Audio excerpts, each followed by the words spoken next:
Welcome back, my dear students. Welcome back to my online building material and construction classes. This is my third lecture in this series, that is for unit number 4. We already have completed unit number 4.1 and 4.2, that was for floorings, roofs and roofing materials. We already have completed. Today we will discuss about uh, waterproofing treatment, that is unit number 4.3 under main unit 4, building and finishes. Okay students, then let us start today's topic, waterproofing treatment.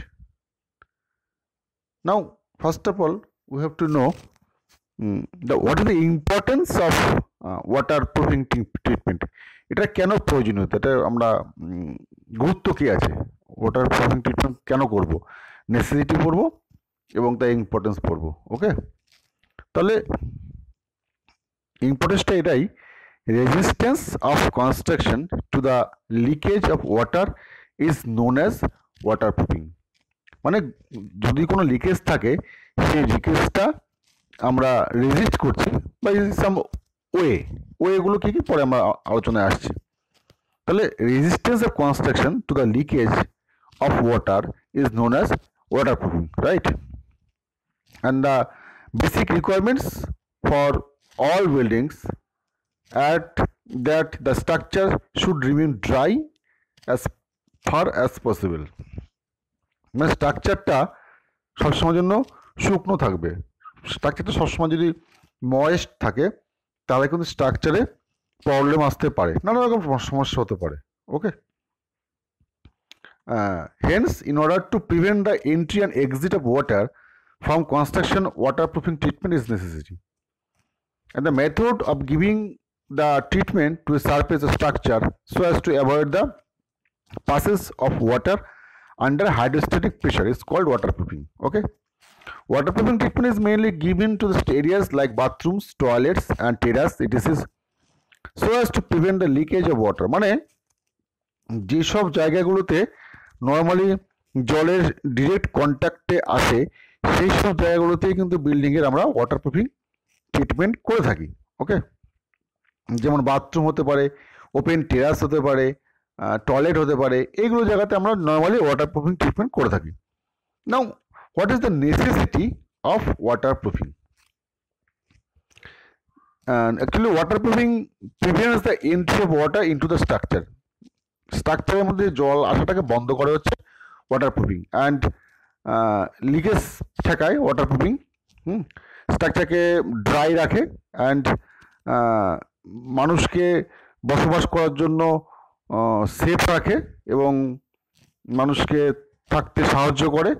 Otherwise যদি বিল্ডিংয়ে damp ঢোকে বা building যদি moist থাকে সেখান থেকে bacteria ছড়াবে, মানুষের শরীরে রোগ জীবাণু আসতে পারে। ওকে, এবং বিল্ডিংয়ের লংজিভিটি বাড়াতে সাহায্য করে, increase the life of building and reduce maintenance cost of building. স্বাভাবিক, কারণ যদি জল না ঢোকে তাহলে কোনো খারাপ কিছু হবে না।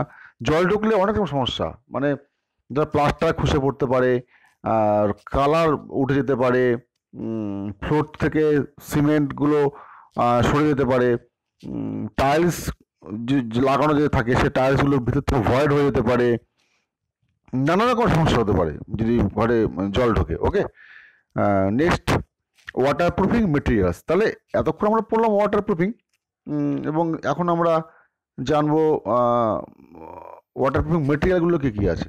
ওকে স্টুডেন্টস, তাহলে মেটেরিয়ালগুলো করে জানি আমরা। ফার্স্ট, বিটুমিন বা bitumens and tars. Waterproofing materials based on bitumens and tars binders. এটা আবার ডিভাইড করা হয়েছে emulsion and paste type, mastics type, roll and sheet material type and sealing materials. Okay, emulsion আর বিটুমিন, এটা এটা বিটুমিনটা কি বলতো? বিটুমিনটা হচ্ছে পিচ যেটাকে বলে। ওকে, bitumen and tar emulsions are prepared by making dispersion of bitumen or tar in water in which emulsion stabilize like oleic acid and acetyl etc are added. Okay, next, bitumen paste. It is prepared from bitumen, water, and emulsifier, and it is used to protect waterproofing coatings to prime surface before they are insulated to prepare cold mastics. Okay, cold mastic acts as binder. Okay, next mastic. Masticটা কি জিনিস? mastic এক ধরনের material এবং এটা normally ওই দু ধরনের হয়, একটা হট হয় একটা কোল্ড হয়। এটা এক্সাম্পল আমি বলে দিচ্ছি, তোরা বুঝতে পারবি। তো যেমন মনে কর আমাদের স্টেশনে ঢুকতে দেখবি যে পিচের রাস্তার মতো ওটা লেয়ারে দেওয়া হয় এবং তারপর দেখবি যে স্টোন চিপসগুলো উপর থেকে ঢোকানো থাকে, দ্যাট ইজ ম্যাস্টিক। ওকে, এটা দু প্রকার হয়, হট হয় আর কোল্ড হয়। হটটা কীরকম? হটটা নর্মালি 160 থেকে 180 ডিগ্রি তাপমাত্রায় হিট করে এটাকে কিন্তু ট্রয়েল দিয়ে লে করা হয়। ওকে, এবার এগুলো আবার 4টে টাইপের আছে, bitumen, rubber bitumen, tar, petroleum asphalt, এতগুলো টাইপের কিন্তু আছে। Okay, next cold mastics. They are used without preheating and at ambient temperatures down to 50 degree, but are generally heated to 60 degree before use at lower temperature. And তার টাইপগুলো কি? Bitumen, rubber bitumen, petroleum asphalt and bitumen coal mastic. Okay, এইগুলো টাইপের আছে।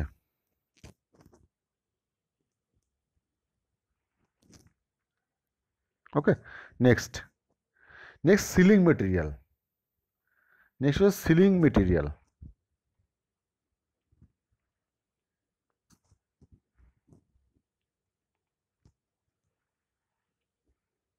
ওকে, আমরা এর আগে যেগুলো পড়লাম, ম্যাস্টিক পড়লাম, ম্যাস্টিকের প্রকারভেদ পড়লাম, কী কী টাইপের ম্যাস্টিকগুলো হয়।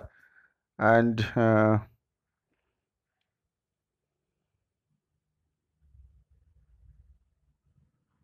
ওকে, next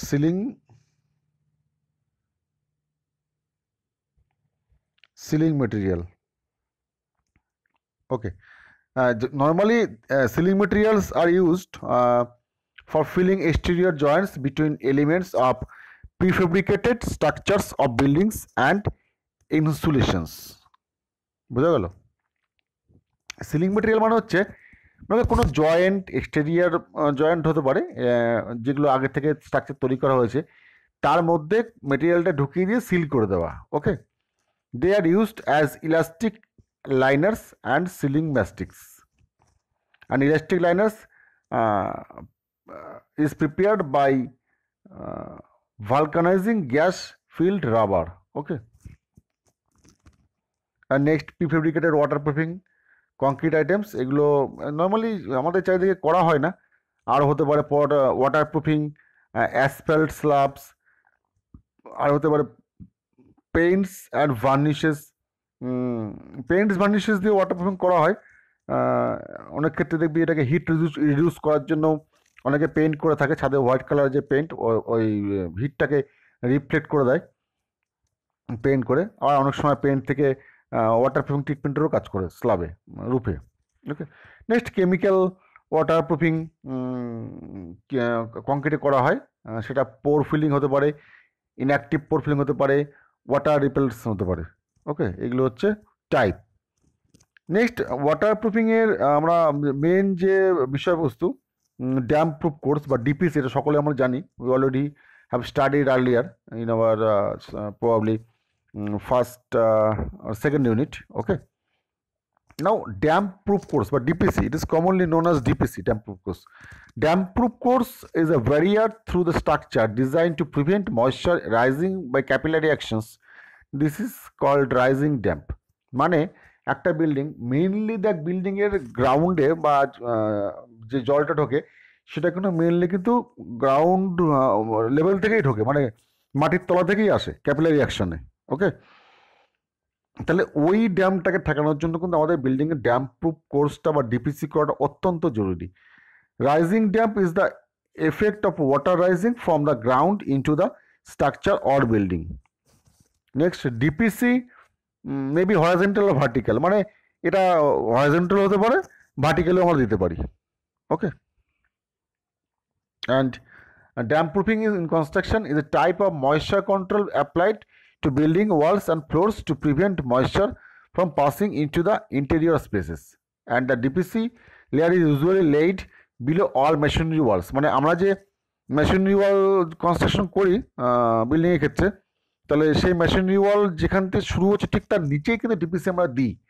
okay, and a damp proof membrane বা DPM is a membrane material applied to prevent moisture transmission.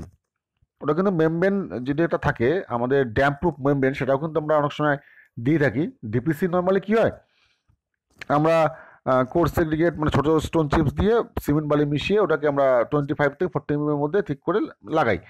এটা ছাড়াও ড্যাম্প প্রুফ এক ধরনের মেমব্রেন পাওয়া যায়, সেটা দিয়েও কিন্তু আমরা ঠেকাতে পারি জলের ঘরের মধ্যে জলের এন্ট্রিটাকে। Okay, and a common example of polythene sheeting laid under the concrete slab to prevent the concrete from gaining moisture through the capillary action. অনেক সময় তোরা দেখে থাকি ফাউন্ডেশন করার আগে আমরা নিচে প্লাস্টিক দিয়ে দিই। কেন দিই? যাতে নিচ থেকে জলটা আমাদের কংক্রিটের মধ্যে ঢুকতে না পারে। তার মানে ওই প্লাস্টিক মেমব্রেনটা বা প্লাস্টিক শিটটা কিন্তু আমাদের ওয়াটার প্রুফিংয়ে কাজ করছে। Okay, and DPM may be used for DPC. Now, material used for dam proofing: hot bitumen plastic sheets, mastic asphalts, bricks, slates, coarse aggregate, coarse sand layers under floors. Okay, আমরা একটা ছবি দেখি, চলে এবার ছবিতে দেখতে পারবো আমরা ঠিক কোন লেয়ারে ডিপিসিটা দেওয়া হয় নর্মালি। চলো, এই যে আমরা ছবিটা দেখতে পাচ্ছি, ছবিটা ভালো করে খেয়াল কর, দেখবি নিচে দেখ ফাউন্ডেশন দেখানো হয়েছে নর্মালি, যেটা কংক্রিট দিয়ে করা থাকে। ওকে, আর ডান দিকে দেখ এখানে লেয়ারগুলো দেখানো হচ্ছে: hardcore, overground, next sand filling, next concrete মানে পিসিসি। এইবার ডিপিসি থাকছে কিন্তু তোর ওই স্যান্ড ব্লাইন্ডিংয়ের উপরে। ওকে, এবার তারপরে দেখ ফ্লোর থাকছে। ফ্লোর মানে হচ্ছে মেনটা সিমেন্ট স্যান্ড স্কিড কংক্রিট যেটাকে বলে আমরা পিসিসি করার পরে কিন্তু তারপরে টাইলস বসাই বা মার্বেল বসাই, যা কিছু বসাই। এবং তার বাদিকে স্কাটিং লেখা আছে। স্কাটিং মানে আমরা কালকে বা পরশুদিনকে পড়েছিলাম যে ওই ঘরের চারিদিকে 150 থেকে 200 মিলিমিটার পর্যন্ত রাইজ করা থাকে চারিদিকে, ওটাকে স্কাটিং বলে। আর বাথরুমের ক্ষেত্রে 1.5 মিটার থেকে 1 মিটার 1.8 মিটার পর্যন্ত হাইট করে নেট সিমেন্টিং করা থাকে to prevent water to prevent leakage of water, সেটাকে বলা হচ্ছে ড্যাডো। ওকে, বাট ওখানে অনেক সময় টাইলসও দিয়ে দেয়, ওয়াল টাইলস, সেই ওয়াল টাইলস দিয়েও আমরা ঠেকাতে পারি ওয়াটারের লিকেজটাকে। ওকে, এবার ড্যাম প্রুফ কোর্স দেখ কোথায় কোথায় দিচ্ছে। ড্যাম প্রুফ কোর্স আমরা যে পিসিসি করব, আর এর বাদিকে দেখ এগুলো ওয়াল উঠে গেছে, তাহলে আমাদের যেখান থেকে ফ্লোরটা শুরু হয়েছে ঠিক সেখানটা ড্যাম প্রুফ কোর্স বাদিকে দেখ, যে জুম করে একটু বাদিকে দেখানো হয়েছে, ড্যাম প্রুফ কোর্স কিন্তু সেখানে করা হয়েছে। Okay, next waterproofing treatment of flat terraces and roofs. এইবার দেখ এই বিষয়ে 2-3টে কথা বলে দেখা দরকার। ওয়াটারপ্রুফিং ট্রিটমেন্ট মানুষ নর্মালি যেটা করে, চারিদিকে দেখবি বাড়ির ছাদ দিয়ে জল পড়লে তবেই মানুষ ওয়াটারপ্রুফিংটা করার চিন্তা ভাবনা করে। বাট এটা কিন্তু করা উচিত at the time of construction, after completion of roof casting, immediately after construction you need to waterproof the roof. Okay, সেটা পরবর্তীকালে মানুষ করে, কিন্তু জলটা যখন স্ল্যাবটাকে খারাপ করে তারপরে মানুষ কিন্তু ওটা করে।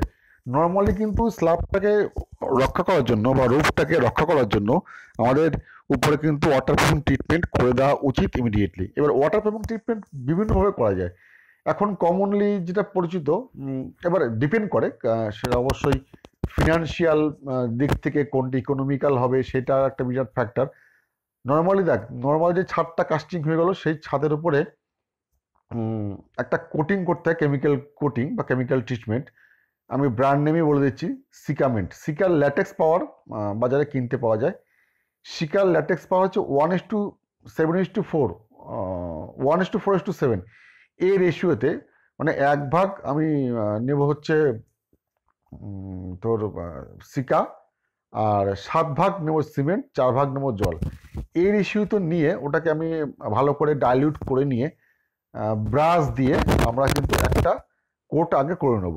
ওকে, একটা কোট মানে হচ্ছে প্লাস সাইন, মানে একবার আপ, একবার ডাউন, একবার রাইট, একবার লেফট। ওকে, এটাকে বলে একটা কোট। একটা কোটিং করে নিলাম। একটা কোটিং করার পরে ওটা 24 ঘন্টা আমরা রেখে দেবো। আফটার 24 আওয়ার্স আমাদেরকে যেটা করতে হবে, 25 থেকে 30 এর একটা কংক্রিট করতে হবে, পিসিসি। সেটা ম্যাক্সিমাম 50 পর্যন্ত করা যেতে পারে ওই পিসিসিটা, কিন্তু সেটা করতে গেলে আমাদের একদম ছোট স্টোন চিপস করতে হবে, that is down by 10 mm down stone chips দিয়ে 1:1.5:3 এই রেশিওতে, মানে রিচ সিমেন্ট দিয়ে এটাকে কিন্তু আমরা প্রথমে কংক্রিটটাকে তৈরি করে নেবো। ওকে, কংক্রিট বানানোর আগে আমরা যেহেতু 24 ঘন্টা আগে ওটা একটা কোটিং দিয়ে রেখেছিলাম সিকা ল্যাটেক্স পাউডার, এইবার পরের দিনকে ওই ছাদের উপরে এটাতে কিন্তু আমরা স্প্রেড করে দেবো এই নতুন যে কংক্রিটটা আমরা বানালাম। ওকে, এইবার এই স্প্রেড করার আগে আবার এক কোট আমরা সিকা ল্যাটেক্স পাউডার ওখানে আবার প্রলেপ দেবো, সেটাও কিন্তু একই রেশিও 1:4:7 সেই রেশিওতে নিয়ে ওই ব্রাশের সাহায্যে দিয়ে দেবো, এবং ওটা গ্রিন থাকা অবস্থায় আমরা তার মধ্যে কংক্রিট করে দেবো। এইবার when we will do concrete, at the time of mixing concrete we need to add some admixture means chemical, you can say the name is, the chemical is, or seeker ব্র্যান্ডের যে নামটা আছে, seeker হচ্ছে প্লাস্টোকিট super. সেটা কিন্তু @2% of weight of cement, মানে 50 KG সিমেন্টের জন্য আমাদের 100 ml কিন্তু সিকার ওটা দিতে হবে। এবার তুই যে রেশিওতে যত কেজি রেসপেক্টে তুই কংক্রিটটা তৈরি করবি সিমেন্ট, সেই অনুযায়ী কিন্তু সিকার প্লাস্টিকের সুপারটা ওর মধ্যে অ্যাড করতে হবে। ওকে, এইবার ওইটা অ্যাড করে দেওয়ার পরে তারপর কংক্রিটটা মিক্সিং করে সেই কংক্রিটটা আমরা 25 থেকে 30 mm বা 50 mm করতে হলে খুব ভালো, ওই পুরো ছাদ বরাবর পুরো রূপ বরাবর আমরা ওটাকে কাস্টিং করে দেবো। ওকে, তারপর নেক্সট সিমেন্ট ফিনিশিং আমরা করে দেবো। তাহলে এটাই হচ্ছে প্রসিডিওর, কি করে আমরা ওয়াটার প্রুফ করি ছাদের। এইবার নর্মালি ছাদে জল নর্মালি জমার কথা নয়, যদি কিনা তোর ছাদের স্লোপটা ঠিক থাকে। স্লোপটাও নর্মালি যেটা রাখা উচিত সেটা হচ্ছে 1:100 or maybe a bit steeper. 1:100 রাখলে sufficient to drain out the water. আর আরেকটা জিনিস করা যেতে পারে, ছাদের কোনো একটা কোনায় সাম্প তৈরি করে গোটা ছাদের জলটা সেই সাম্পের মাধ্যমে তারপর একটা সিঙ্গেল পাইপ দিয়ে ওটাকে ড্রেন করে দেওয়া। আদারওয়াইজ নর্মালি 1:100 রেশিওতে স্লোপ রেখে স্টিপার বা তার থেকে বেশি স্টিপার করার পরে 3-4টে জায়গাতে আমরা পাইপ দিয়ে জলটাকে আমরা বের করে দেবো। এটা একটা পদ্ধতি হতে পারে। নেক্সট কি হতে পারে, আমরা the best way to waterproof for flood test to use a waterproofing membrane. Waterproofing membrane কীভাবে ইউজ হয়, আমাদের কলেজে দেখবি করা আছে ছাদে, যেটাকে বাংলায় পরিচিত হচ্ছে পিচচট। ওকে, পিচচট is a common type of waterproofing material, এটা খুবই ইউজ করা হয়, চলে। এটা বাজারে রেডিমেড কিনতে পাওয়া যায়, জাস্ট নিয়ে এসে একটু হিট করে এটাকে আমাদের ছাদে বা যেখান থেকে ওয়াটার লিক হচ্ছে সেখানে কিন্তু আমরা এগুলোকে লে করে দেবো। ওকে, on the top membrane a filler material is laid. The filler materials is necessary to give a slope to the finish of terrace.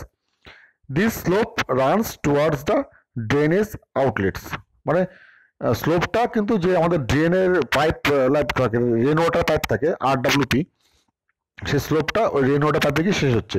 এবার জলটা ওখান থেকে গড়িয়ে গিয়ে পাইপের মাধ্যমে ড্রেনে চলে যাচ্ছে। And the final layer is the finishing layer.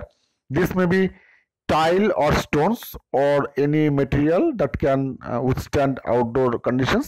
এবার এই পদ্ধতি একটু খুব এক্সপেন্সিভ টাইল বসানো বা ওরকম ধরনের স্টোন বসানো। নর্মালি যেটা করা হয় আইদার যেটা আমি প্রথমটা বললাম সিকামেন্টের ওটা দিয়ে কংক্রিট করে, অর এ পিচচট, এই দুটোই কিন্তু আমাদের চারিদিকে বেশি চলে। ওকে, that's all for today. Up to this we'll resume next day. Thank you for watching video.